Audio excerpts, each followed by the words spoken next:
angels sing, new ideas come beckoning. All the hope you'll ever need is granted in creation's scene.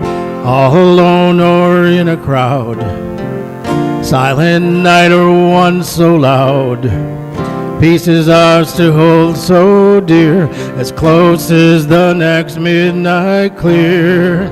Hark the herald angels sing, joy to the world, joy to the world. Hear that still small voice inside, with Joseph as our spirit guide. Fused with Mary's love divine, we follow so our hearts will shine. Alone in the manger, we set aside danger and move toward acceptance that will surely set us free. We hear distant drumming, wisdom is coming. A new day is dawning and we'll see the world we're meant to see. This holy night is ours to share. It can happen anywhere. Joining hands, connecting hearts. This can be where true peace starts. Hark the herald angels sing, joy to the world, joy to the world. We are faith, we are love. Everybody can join in here. We are peace, we are joy, we are faith, we are peace, we are love, we are joy. One more time. We are faith, we are peace, we are love, we are joy. Hark the herald angels sing.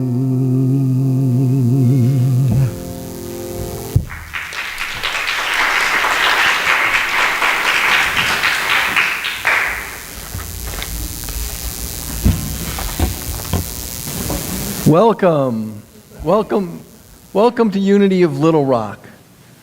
You are the soul and the purpose and the love that is this family. We are so happy to have you here. Welcome to Unity of Little Rock. Yes, thank you, Andre. And if you will now, glad each and every one of you are here this morning. And let's begin our service with our opening prayer. So if you'll just get calm and centered. And we're going to begin with the word for the day. It's this faith.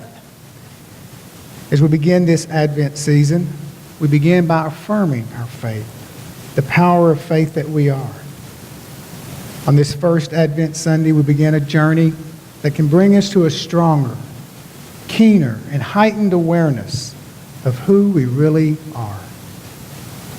Over the next 4 weeks, we have the opportunity to expand our consciousness until we arrive at full realization thinking, knowing that we are Christ. And the journey begins with faith. So I invite you to relax and close your eyes, perhaps. And as you breathe in and out, ask yourself, what truth is being revealed in this moment? Again, what truth is being revealed in this moment? We affirm that we are divine faith. And through the power of divine faith, we know that we are Christ. Say out loud this affirmation: I am divine faith. Again, I am divine faith. One more time. I am divine faith. It is this power of faith combined with our divine order and divine understanding that assures us that we are so much more than what our limited, human-only mind would have us believe. We affirm and have a faith that surpasses all understanding. We know that we are divine beings. Spiritual understanding is always available through our Christ self. And so it is. Amen. Now we'd like to take a moment to greet each other. So feel free to get up and meet and greet. Or shake hands. Yeah. Meet and greet. Oh, you did a good job on that. I like that. Okay.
I know we don't have to. Oh, that's true.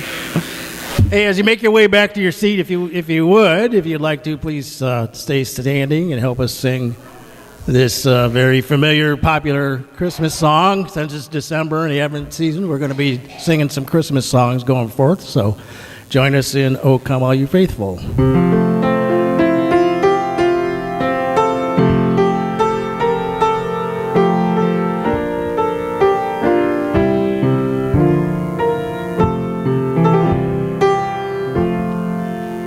O come, all ye faithful, joyful and triumphant. O come ye to Bethlehem. Come and behold him, born the King of angels. O come, let us adore him. O come, let us adore him. O come, let us adore him, Christ the Lord. Sing, choirs of angels, sing in exultation. O sing, all ye citizens of heaven above. Glory to God, all glory in the highest. O come, let us adore him. O come, let us adore him. O come, let us adore him, Christ the Lord. Yea, Lord, we greet thee, born this happy morning. Jesus, to thee be all glory given. Word of the Father, now in flesh appearing. O come, let us adore him. O come, let us adore him. O come, let us adore him, Christ the Lord. Thank you.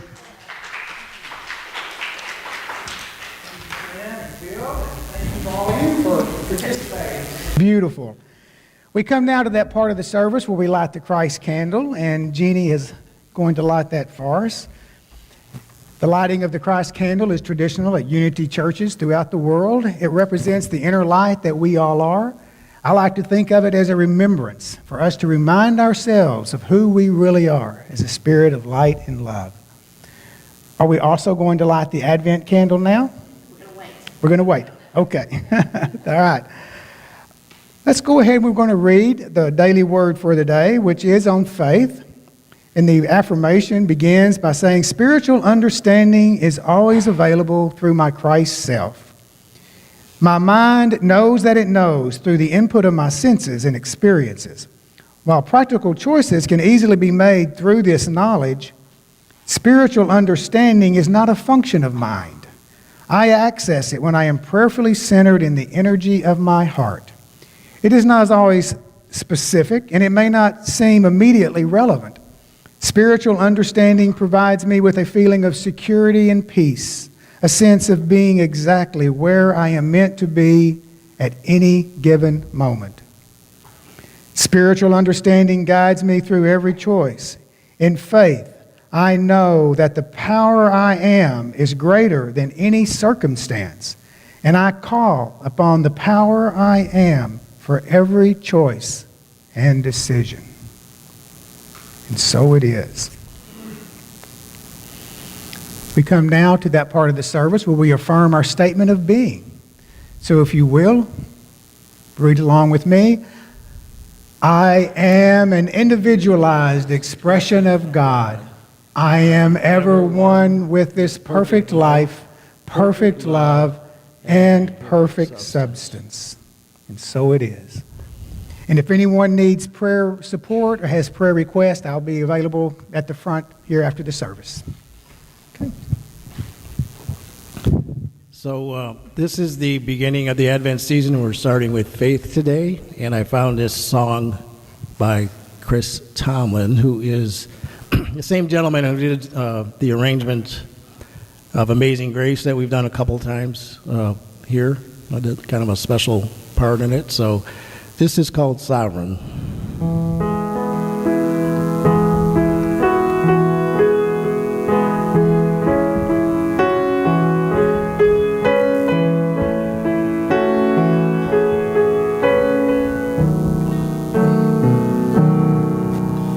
Sovereign in the mountain air, sovereign on the ocean floor, with me in the calm, with me in the storm, sovereign in my greatest joy, sovereign in my deepest cry, with me in the dark, with me at the dawn.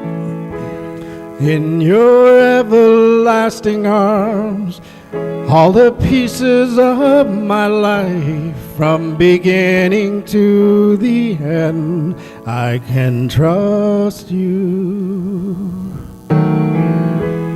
In your never-failing arms, you work everything for good. God, whatever comes my way, I can trust you.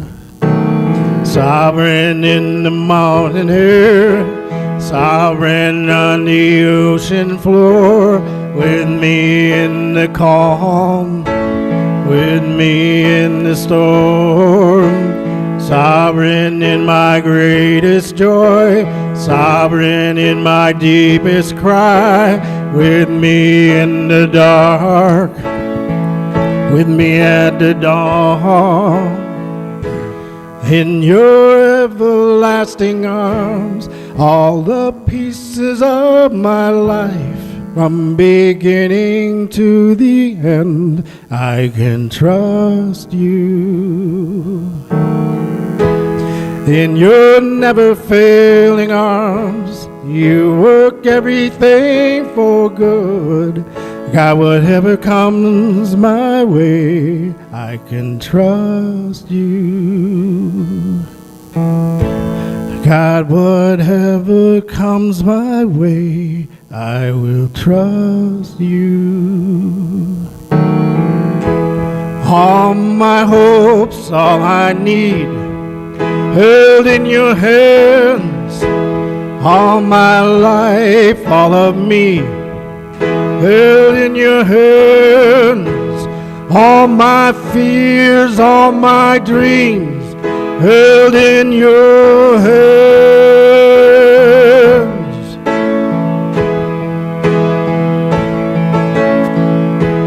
All my hopes, all I need, held in your hands. All my life, all of me, held in your hands. All my fears, all my dreams, held in your hands.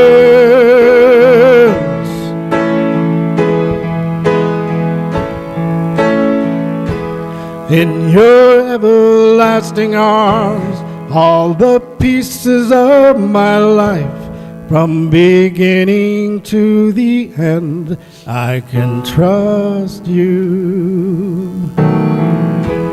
In your never failing love, you work everything for good. God, whatever comes my way, I will trust you. Whatever comes my way, I will trust you. Whatever comes my way, will trust you.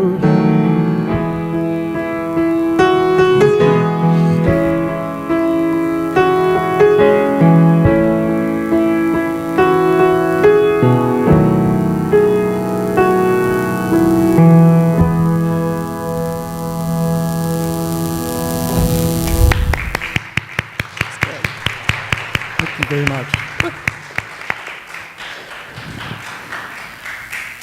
Okay. Good morning. I'm Jeannie McGehee. And I think everyone here is pretty familiar to me, but in case you don't know, I've been involved in the leadership in this church since 2008. And I've just recently retired from teaching, but somehow I can't quit teaching. So here I am again. I had the privilege of speaking to you all in October, and another idea came along. And so I asked Russ, and he indulged me and said, yeah, do that. So today's lesson is about the power of story. Now, where did I get this idea? Well, first of all, I created a lot of story this fall. Sandy and I started out at the Unity Conference in Canoga, and then drove all the way across Tennessee and down to Dallas for C classes, and I've been to Austin. Oh, so much has happened. But this idea of story came up because James Buchanan in the Unity of Dallas new website, they're looking at our stories. And Tyler Bell, who is James' fiance, had this to say about story. Everyone has a story to tell. And when we connect to the narrative, when we resonate with a piece of art, a song, a character's arc in a film, or just the words on a page, it's because our story, the one that's most personal and poignant and meaningful to us, is tuned into that same frequency. Well, then I had some other opportunity to explore story. Grayson and I are in a life program with nonviolent communication, and one of our main practices is called the dyad. It's really interesting. And what you do is you ask a question, and then you're in a pair, dyad pair, and so each of you takes 5 minutes to share your answer to the question. And you do this for 3 rounds so that you can really dig deep. Well, we were on a call with our practice group, and we asked the question, how does story live in you? Now, I'm not going to make y'all do dyads today, but I want you to think a minute. How does story live in you? Think about it just for a moment.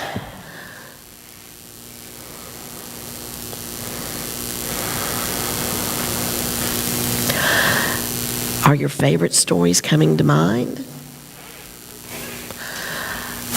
Are you thinking of different kinds of stories?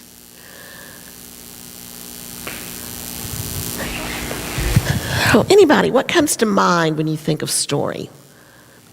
Anyone have one to share? No? Something that was a painful challenge or game, or Something you overcame. Kind of a hero's journey. There's myth, there's parable, fantasy. You know, fairy tales, they're amazing what they do for us. And we listen to those stories over and over. In fact, Bruno Bettelheim wrote The Uses of Enchantment, and children will go through those fairy tales over and over because really they're working out some psychological things in their development. It's really amazing. Sometimes you get stuck in your story. Have you ever been in a grocery store and someone really starts telling you a story and you go, so you get stuck in stories too. And you make up stories. And so it has positive dimensions and negative dimensions, and negative aspects as well. And that's the beauty of it. It's such a rich topic. Well, one of my favorite authors, I wanted to say this. So many of us here at Unity have a great story. I know Sandy has told one.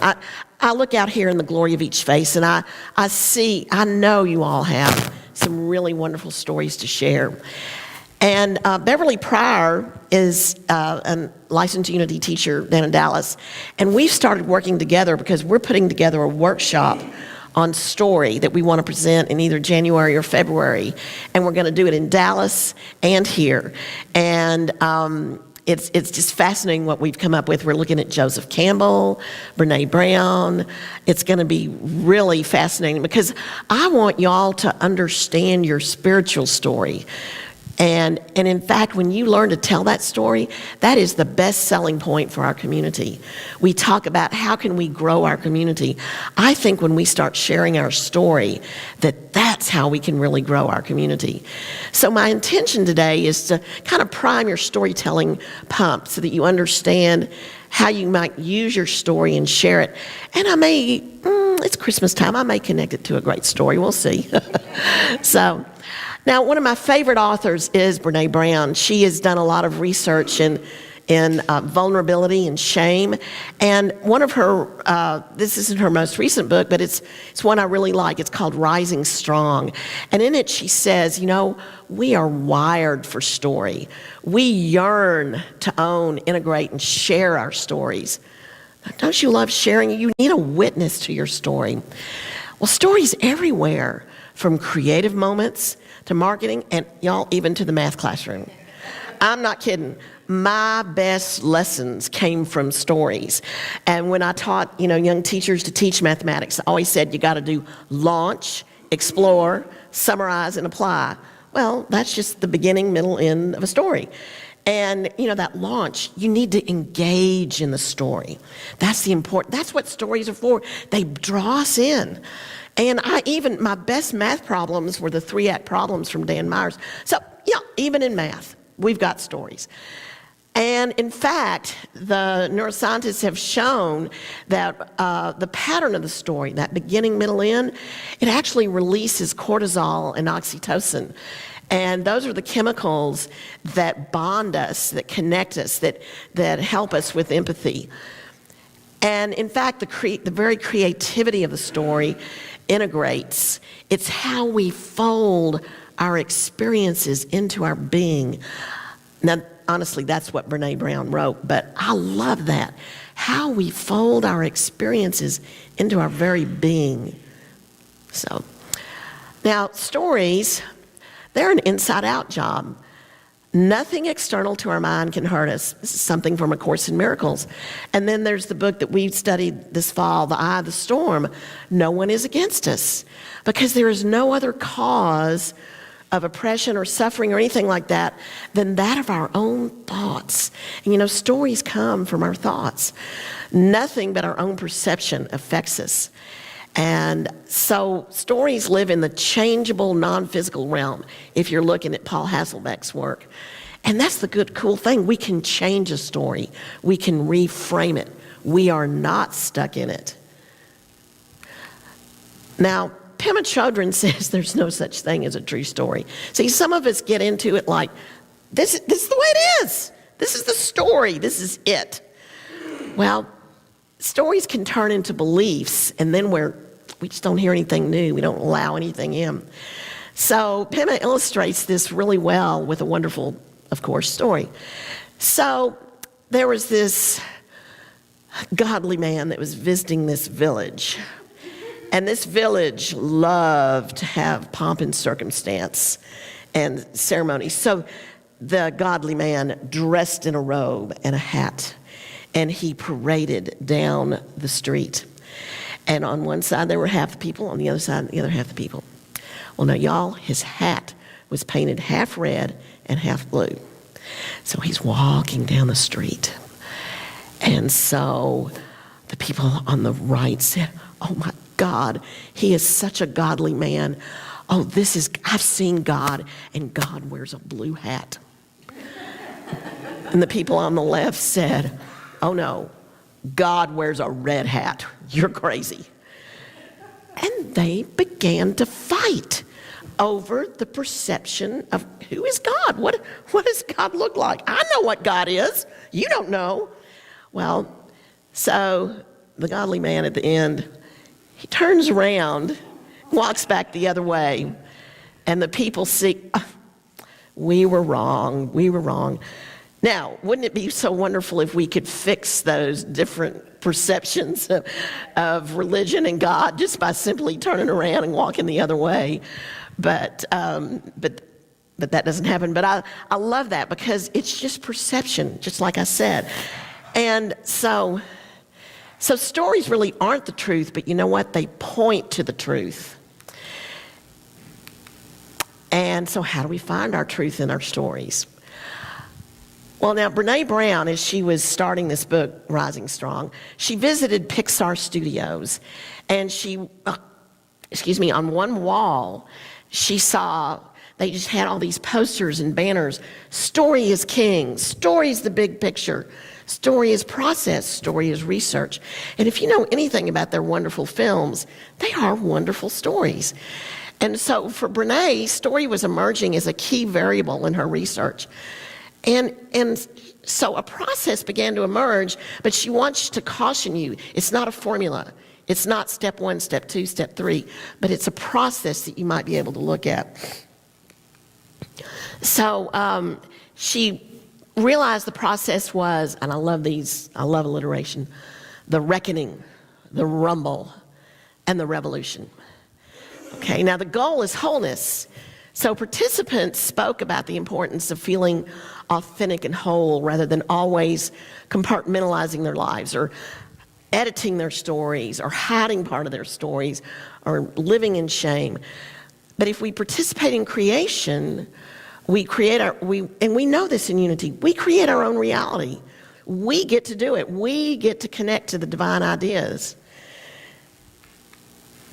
So one of the truisms of wholehearted living, and that's a big thing with Brené Brown, is you either walk into your story and own the truth, or you live outside your story. Now, we know about that victim consciousness in Unity. Well, victims are going to stand outside the story. You know, that happened to me, poor me. So you're standing outside your story. But then if you just dare and you're brave enough, you just walk right into it. And if you live outside your story, you're hustling for your worthiness. Otherwise, you're just owning it. And I love that word reckoning. She found the Middle English root. It means to narrate an accounting.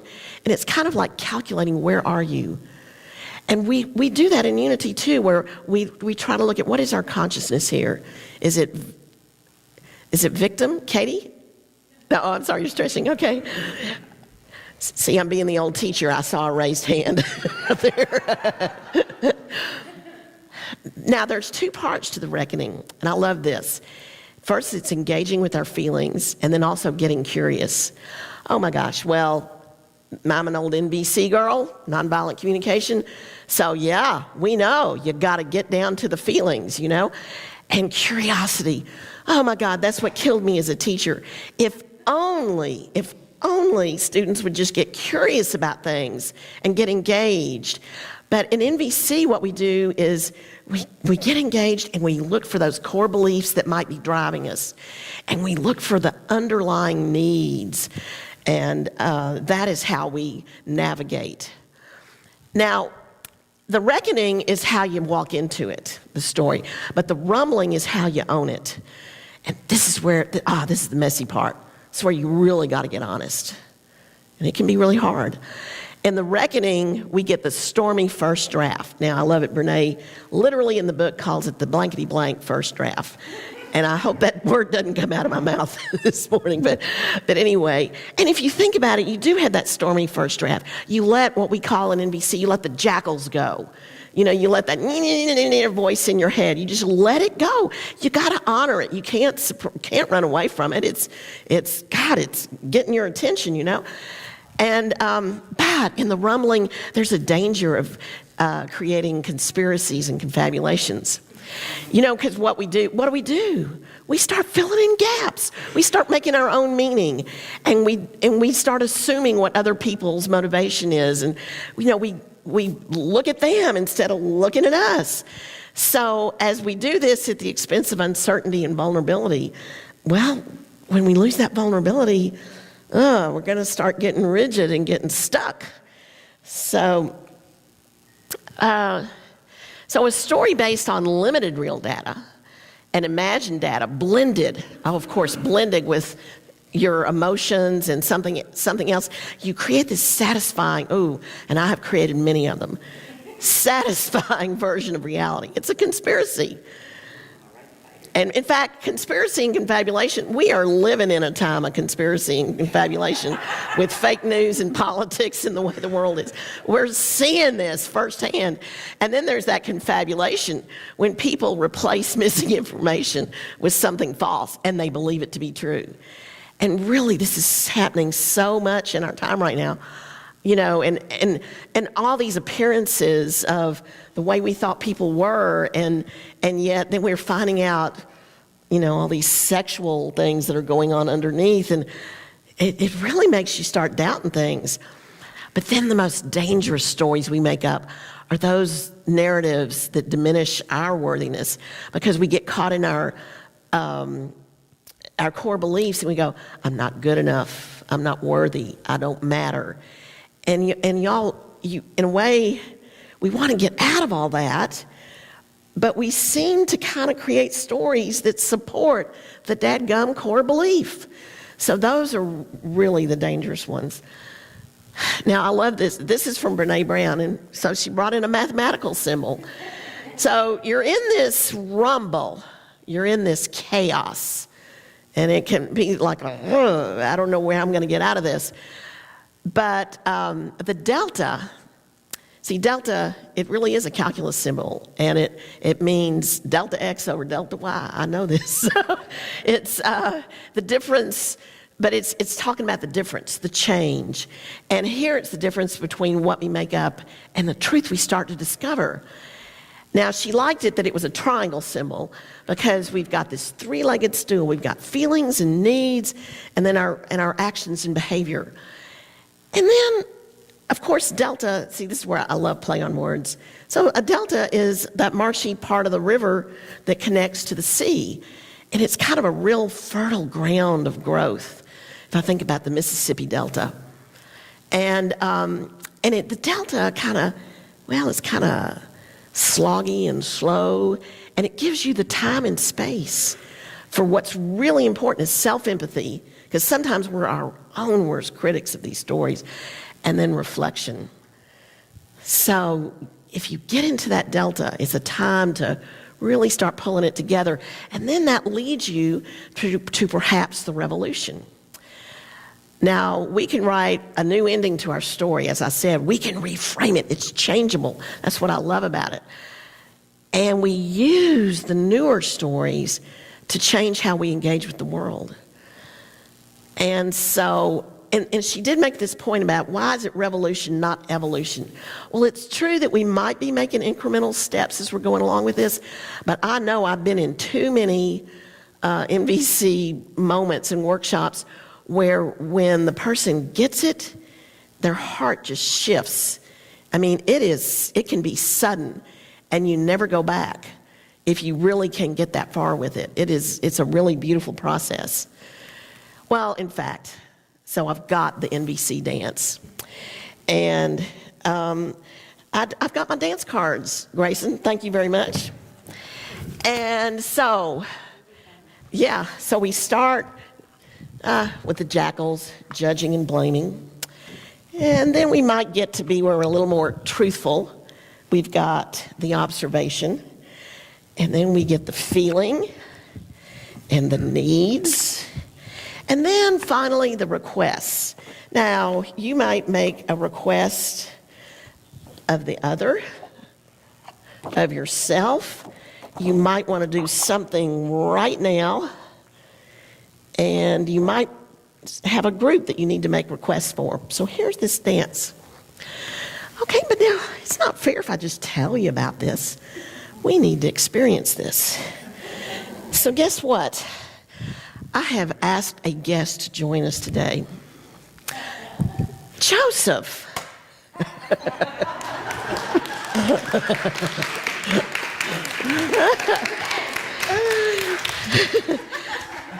Thank you, Jeannie. Thank you for being here. I mean, my goodness, what a time you're in. You're in Bethlehem, and my gosh, you're so worried about everything. He's got a wife with him. She's pregnant. There. What is he going to do? No hotel rooms anywhere. Yeah. She's complaining. She's complaining. She's crying. Oh my gosh. And you know, this whole story is amazing. But Joseph, I have my NBC dance that I'd like to invite you to participate in because I think it might get you back to a centered place. Are you game to play? I will do anything, Jeannie, that will help me through this pain I'm in. Well, start. Tell me what's going on. It's not fair. Really? For 10 years, I've been working as an apprentice, learning my trade. And I finally get to that point in my life where I'm ready to take a wife. And my family makes this arrangement with this beautiful young maiden that I fall in love with. And I know we're going to be so happy together. But then, before we can even be together on our honeymoon night, she tells me she's with another man's child. And I am heartbroken, and I feel so embarrassed and so ashamed that my family has done this to me. So you really had a lot of feelings. So you felt shame. I felt shamed and embarrassed and angry, so upset. How could she do this to me? I loved her, and then she deceived me. Oh my gosh. What did you do then? Well, I just got mad. And how could her parents? They tricked me. They tricked me. They knew I was going to have a good life, and they wanted their daughter to be with me. It's not fair. It's not fair. Did y'all take a breather? Did Mary? Oh, there was no breather to be taken because then Herod, who's promised us that he was going to make Jerusalem great again, but he has not done so. He's calling for a census, and now we have to travel from Nazareth to Nazareth with my pregnant wife with an illegitimate baby all the way to Bethlehem to be counted because we are of the tribe of Judah, and we must go to Bethlehem to where we were born. And it's just more than one man can take, Jeannie. It is more than one man can take. Well, understand that Mary visited her cousin Elizabeth. Did you get any, Yes. Did you get any resolution? Did someone visit you? I did. She was visiting, and I had a dream. You had a dream? Archangel Gabriel, the same archangel who visited Mary, she said. He visited me in my dream, and he confirmed for me everything that Mary had said. Wow. I felt centered and at peace, and I knew in that moment that I had to do what I was called to do. And I married her immediately. And I took that child. I would take that child to raise as my own.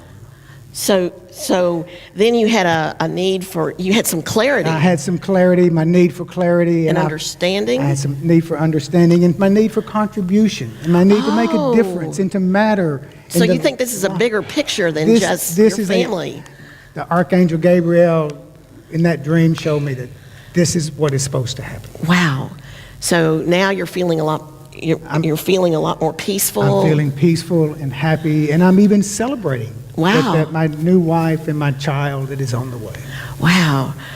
So, so do you have a request that you might make of yourself or Mary or anybody? The request I would make right now would be for others to support Oh, you need support. us, to not hold our unborn child at fault, but to open up your hearts to the light and to the love that's available Wow.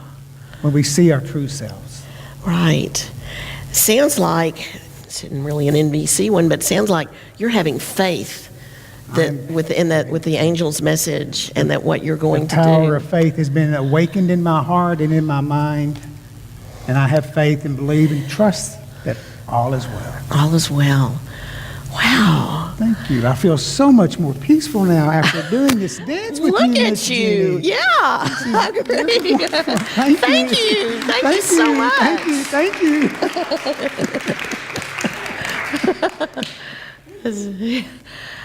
So, well, I knew I could get in that Christmas story. But you know, I really wanted to deal with Joseph, the unsung hero. Fathers in general, you know, they are so important.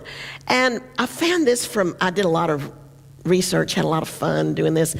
Myrtle said this about the Christmas story: nothing could be more marvelous and more unbelievable to the literal-minded than the Bible account of the birth of Jesus.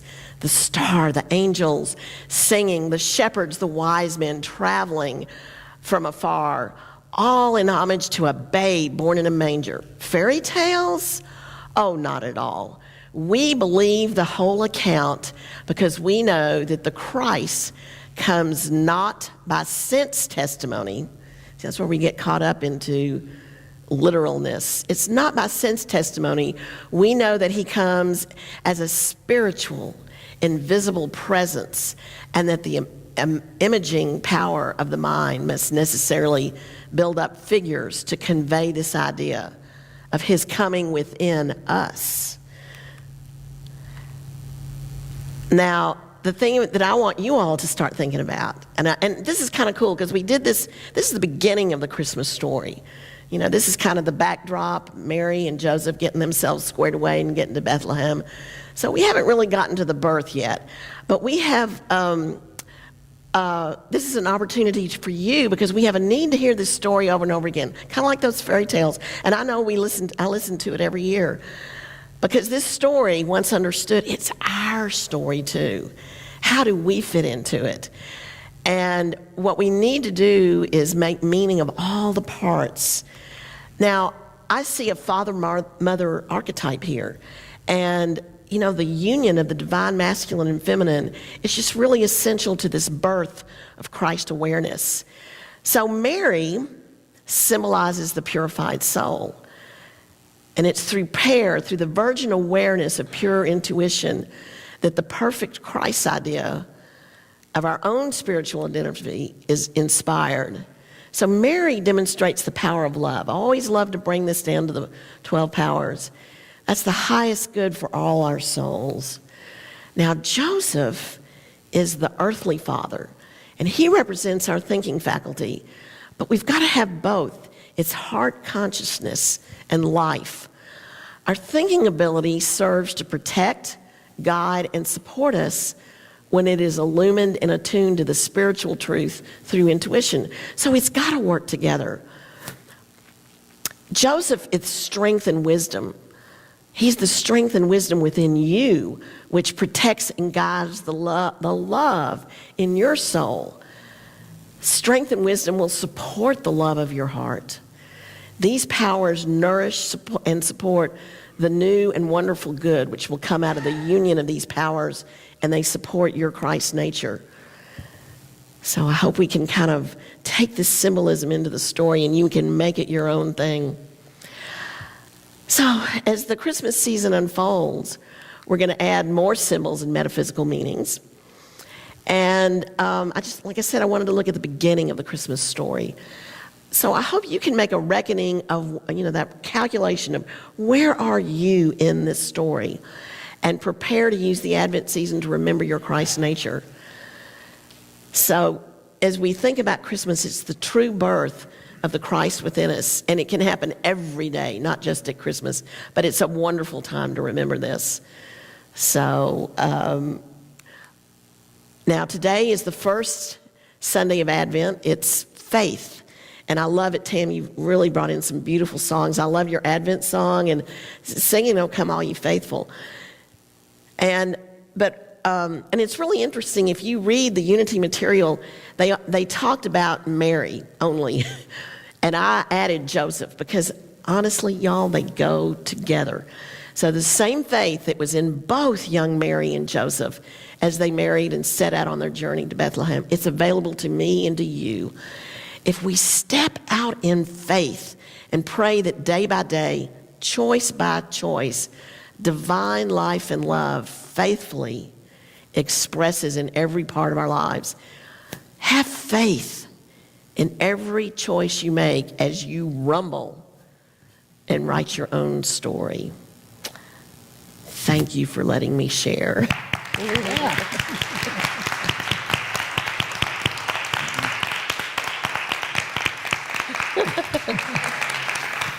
Now, we'll get these up.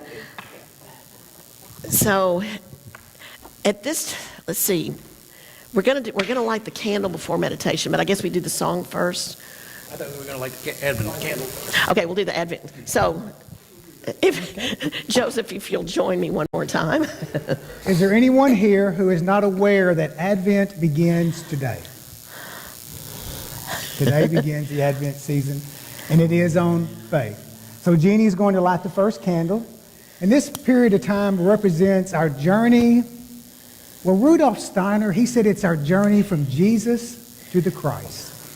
It's that journey from Jesus, the human, to Christ, the spiritual of who we really are.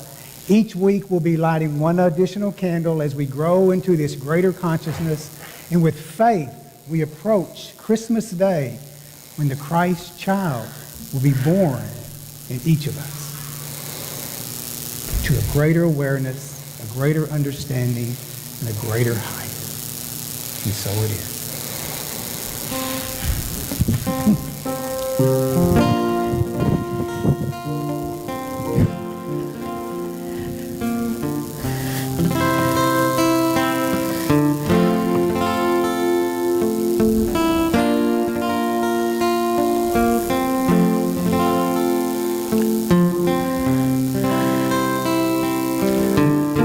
Come to you without my list of all life's knots I can untwist, just to be here in your midst, all I really need,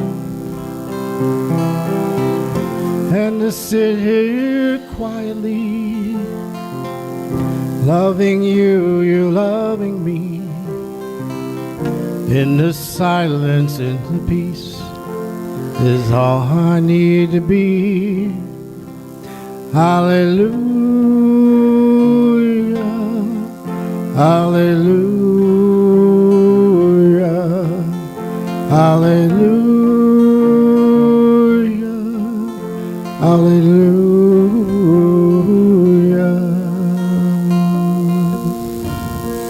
I come to you without my list of all life's knots I can't untwist, just to be here in your midst. It's all I really need, and to sit here quietly, loving you, you're loving me.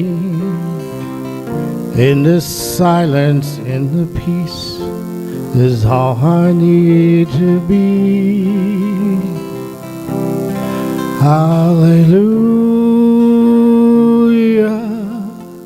hallelujah, hallelujah, hallelujah.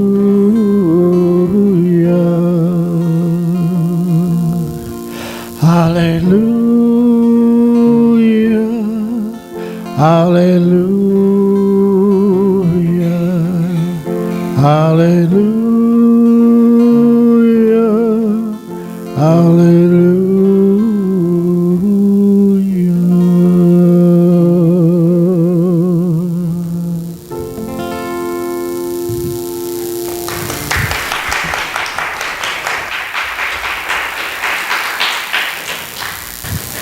Let's prepare for meditation and close your eyes. Take some breaths.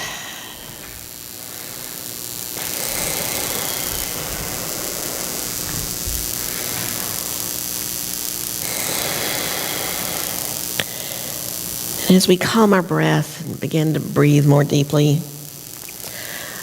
focus your attention on the center of your brain, the pineal gland, in between the Mary and Joseph hemispheres of our brain. Breathing in and out.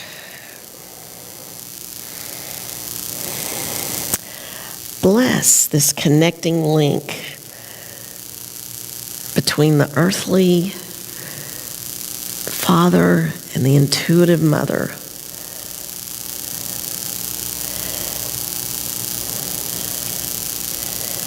Sensitive to the pulsing of life, the movement of energy. Shine the royal blue light of faith into this center.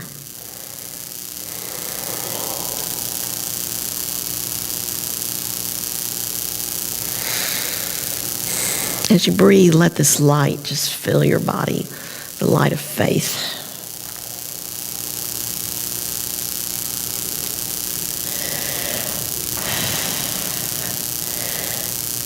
Faith is my ability to see what cannot be seen humanly. I activate this spiritual power, courageously perceiving a greater truth than my physical senses report.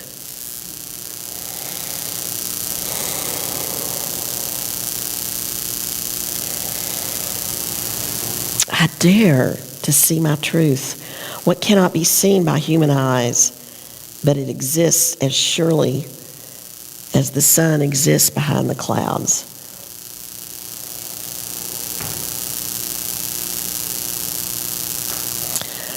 I know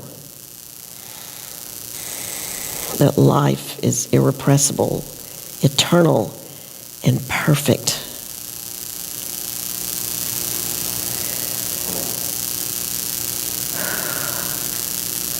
I stretch to see the good that can be in troubling situations.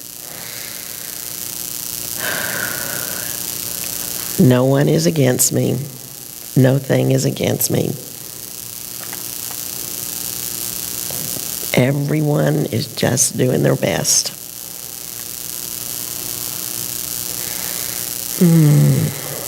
When I think of that, my heart opens in generosity. My story can change.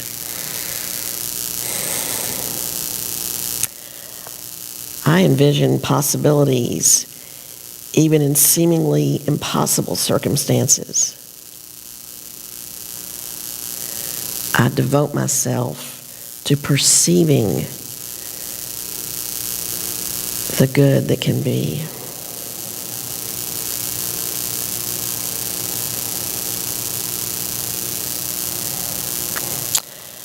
I reach inward to my storehouse of faith to remain faithful during times when it seems it shouldn't be. I demonstrate conviction by living as love lives,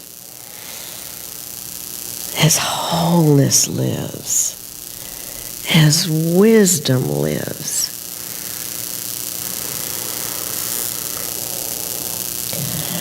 I audaciously trust in the universal goodness, so much so that I can rest deeply in the peace of spiritual assurance.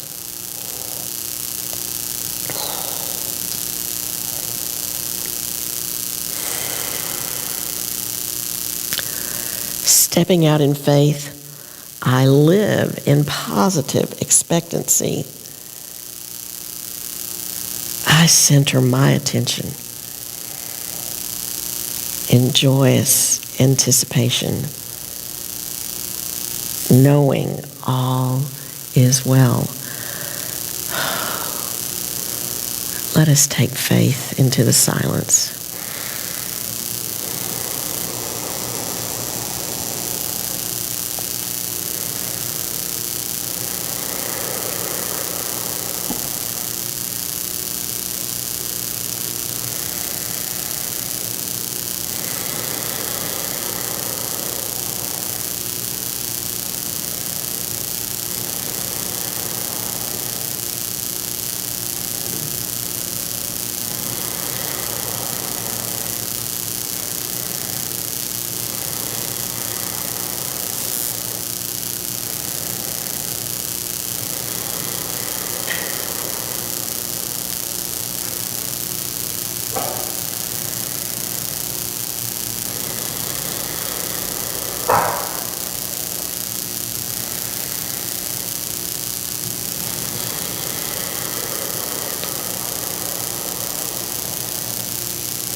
As we come back, let us keep faith in our heart and consciousness.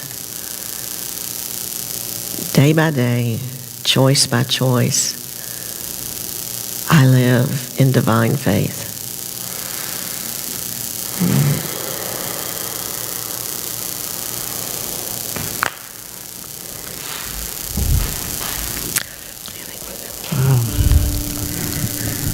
Several years ago, I was lucky enough to meet Sloan Wainwright at one of the Unity annual music conferences. And Sloan she has a wonderful voice. Jeannie was there that year too. And she's also a songwriter, but she doesn't promote her stuff a whole heck of a lot. I don't know why that is. But she did share this song, and there was another Christmas song I think that she shared that year. This is called "I Believe." It's a great song about faith.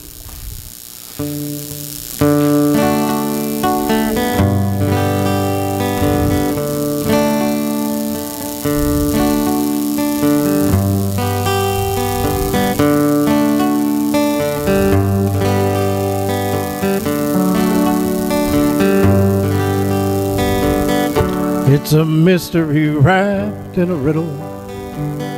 I saw Santa fly across the sky. A magic season so simple when seen through the eyes of a child.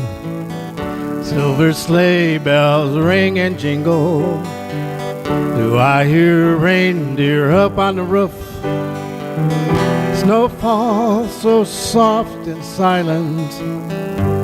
There's a ring around the moon. I believe, I believe, I believe.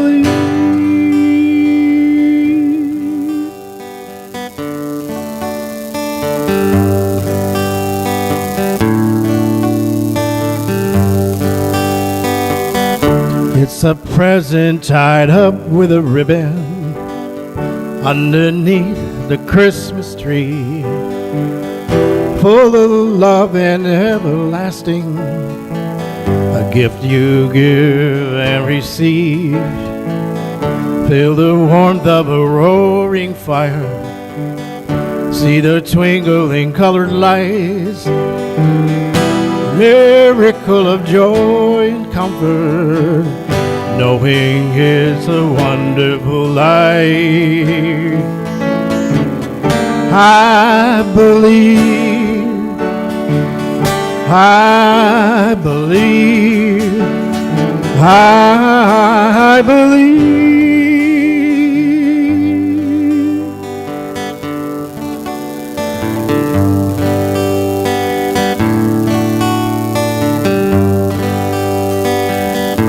It's a babe away in a manger. It's the story of teachers and kings, a journey of faith for many, a spark of awakening. It's the music inspired by angels. It's a voice to ease suffering, one foot and then another. It's a path to pave for peace. I believe, I believe, I believe, I believe, I believe, I believe.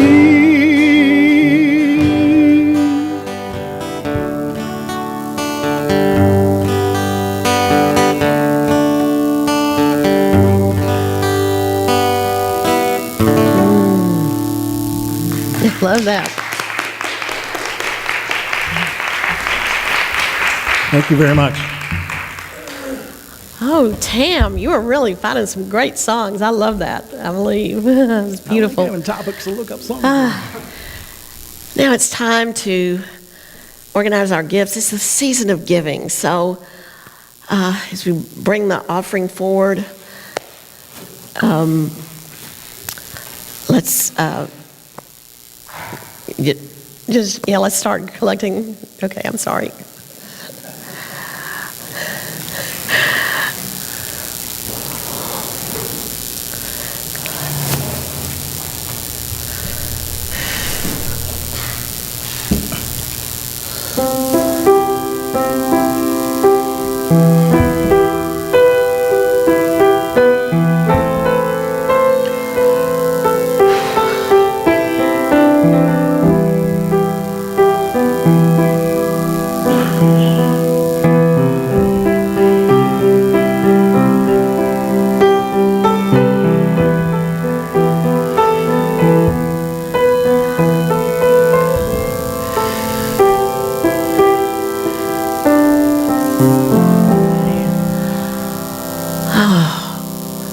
We are so grateful for this community and all the gifts that we receive and all of your support. So let us say together, divine love as me blesses and multiplies all that I have, all that I give, and all that I receive. Thank you. So announcements, right? Oh my goodness, new hats. It's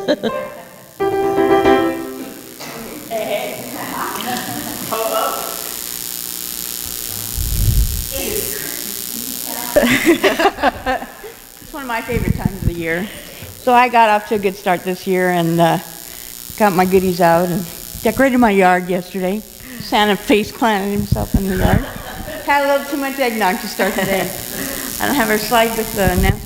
Why don't you talk about the memory tree? Yeah, and that's brought it back out. It's a memory tree, and there's ornaments in a bowl over there. And if you've lost somebody this year, you'd like to remember them, please put their name on an ornament and hang it on the tree.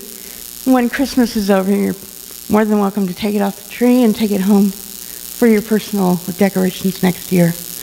And this year we've included anybody that you have a particularly broken relationship with that you want some healing, you're missing them, please feel free to put them on there as well. Great.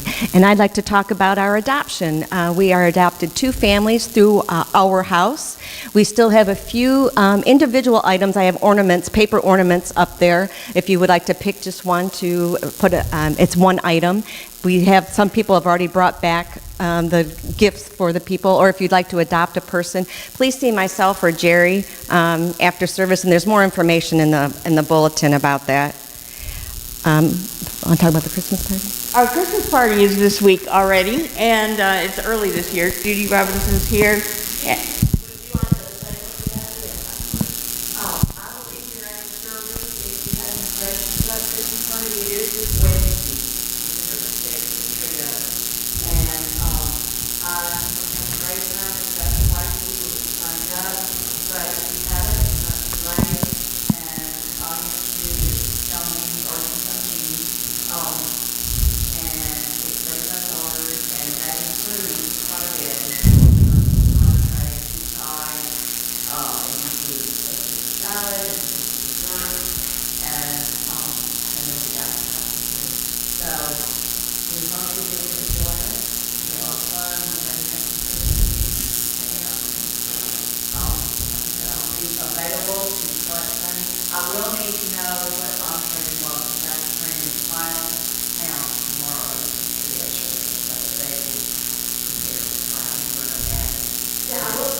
Let me know. I would be more than happy to figure out how do you get a place at the table, because this is really one of the nicest things we do for ourselves. We need to treat ourselves every once in a while, y'all. That's part of being prosperous, you know? So anyway, hope that you'll see either Judy or me today and we get that set. Thank you. Okay, and last week we talked about the fundraiser with the Christmas cards that you can order, and Bahrain has graciously been furiously printing. We have an awesome response to that. If anybody still needs to order, Bahrain, they need to see you in the bookstore today? Yes. And today's the last day, right? There are some that are already printed up. Okay. Okay, great. And like I say, this will be the last Sunday to order. So please take care of that after church if you're interested. And for the Arkansas Children's Hospital, we're going to give everybody one more week to bring in their hats until next Sunday, and then I'll be delivering them next Monday. I needed one more week to finish those. They did ask when I talked to the volunteer department there if we would really focus on the bigger size hats for the teens, that they would very much appreciate that. So if we could have those all in by next Sunday, and I will be delivering them. They don't need to be washed or sized, which is different from years past, so it makes it a little bit easier on us. And I want to thank Kathy Hardy for bringing this to our attention for this outreach project. So thank you, Kathy. Oh, one more thing. There are printed cards available. Russ, I didn't know if you wanted to say any more about that, to talk about our special Christmas for Little Rock. They're available in the foyer. They're postcards, or you can put them in an envelope to invite family, friends, other people to please come and join us on Christmas Eve, which will be Sunday, December 24th, and it will be at 11 instead of at 10:30. So there are cards in the back with more information about that. And I think it's time to circle up. Well, can I just have one quick second? I just wanted to invite anybody who's interested. I've been participating in the Human Together choirs on Monday night, and tomorrow night is our, we call it a singing party. It's down at Professor Bowl. It's free, and there will be some food. And you get to hear some music. So if you are available, I'd like to come by. That starts at 7 o'clock, and it's at the Professor Bowl. And I'd like to see a few people there that I know. So if you have any chance of all of making it, that would be great. Thanks. Okay, I'd like to invite you all to circle up.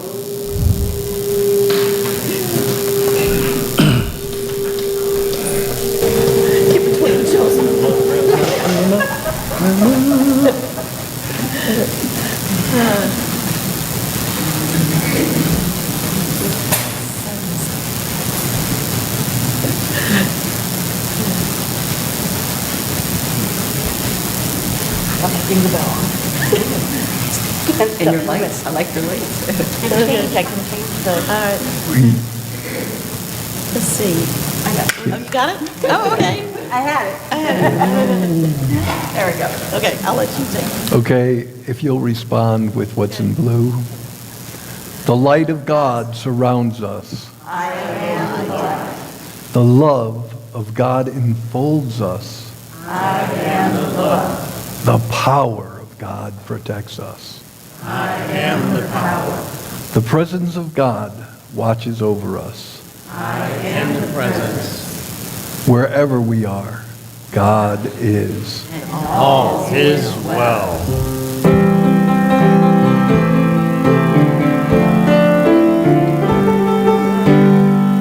Let there be peace on earth, and let it begin with me. Let there be peace on earth, a peace that was meant to be. God is our creator, family all are we. Let us walk with each other in perfect harmony. Let peace begin with me. Let this be the moment now. With every step I take, let this be my joyous vow. Take each moment and live each moment in peace eternally.